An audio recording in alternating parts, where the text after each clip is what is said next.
The return to Armageddon is prime time to revisit the Armageddon Ork Hunters.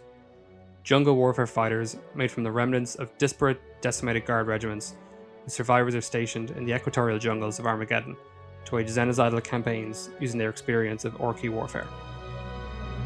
Historically, they've been modelled as Catachan jungle fighters, with disturbing trends to adopt Orcish tactics and tools.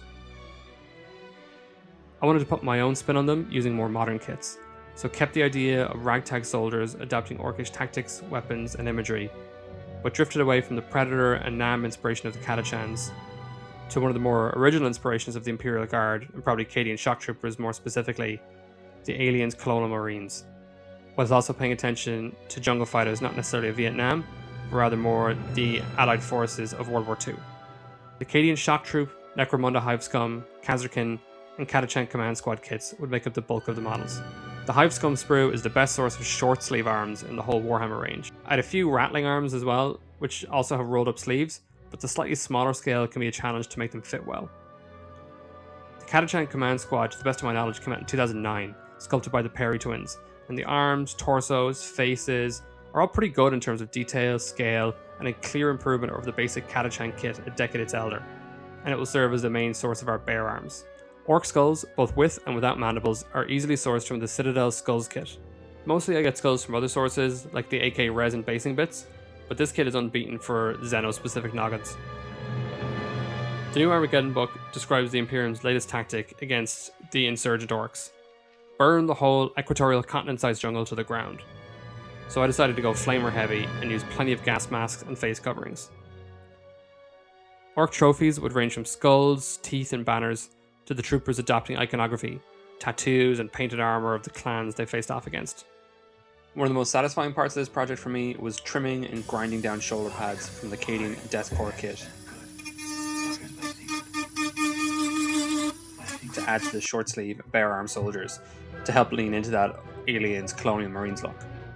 Again, while I did want these Catachan bare arms, I didn't want it to just look like a Catachan force, so this helped change their silhouette nicely.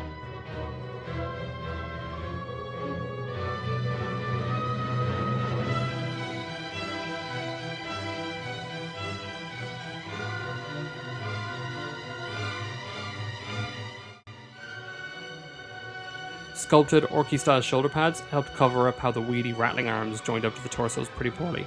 Orc chappas, even the slightly smaller ones from the new Armageddon orcs, are still massive compared to modern Warhammer human sculpts. But this nice axe from the Hive Scum kit functions well as a human-sized chappa. Same with this Necromunda Hive Scum knife, serving as this fella's scalping knife.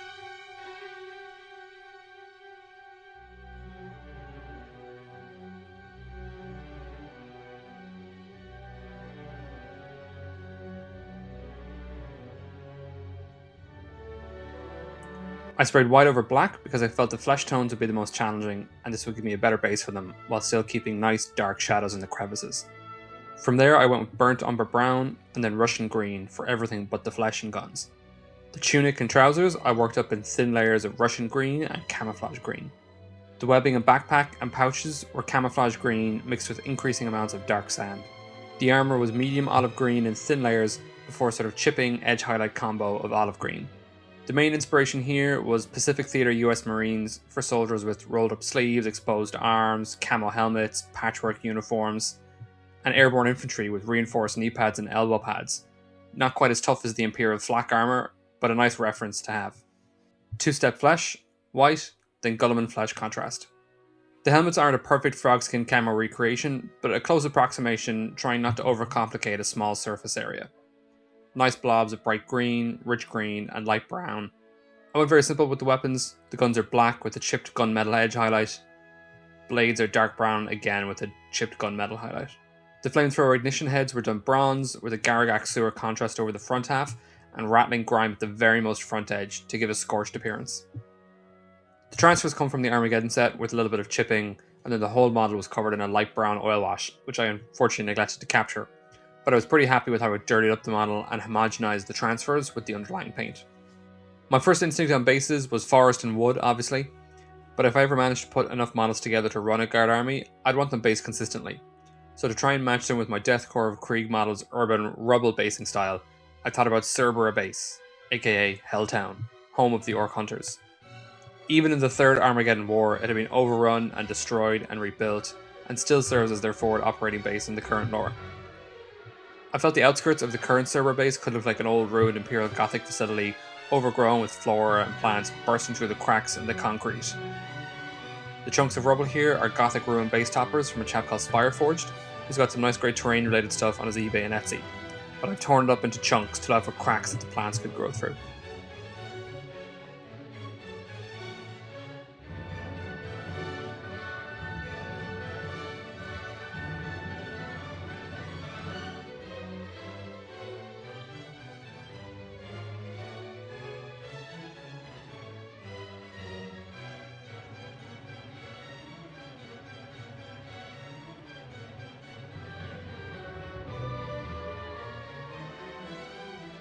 We now join our intrepid veterans of countless orc purges picking through the ruins of Greenskin's shantytown, before clashing with a squad of commandos.